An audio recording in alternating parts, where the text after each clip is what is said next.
मला बाहेर मगाशी सकाळी पत्रकाराने विचारलं 19 तारखेला काहीतरी बदल होणार, धमाका होणार आहे, त्यामध्ये परत ते मुख्यमंत्री होणार आहे असं सांगितलंय, ती गोष्ट खरी आहे का?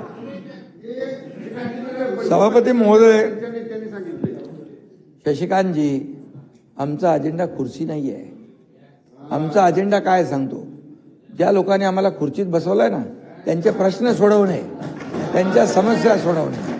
त्यामुळे तुम्ही काही तुम्ही हितचिंतक आहात, आभारी आपला, परंतु आपल्याला सांगतो मी, आमचा अजेंडा जो आहे बघा, सोन्याचा चमचा घेऊन जन्माला आम्ही आलो नाही, परंतु या महाराष्ट्रातल्या सर्वसामान्य लोकांच्या आयुष्यात सोन्याचे दिवस आणण्याचा प्रयत्न आम्ही करणार. आणि आपण पाहताय, मी मुख्यमंत्री व्हायच्या पूर्वी पण असाच होतो.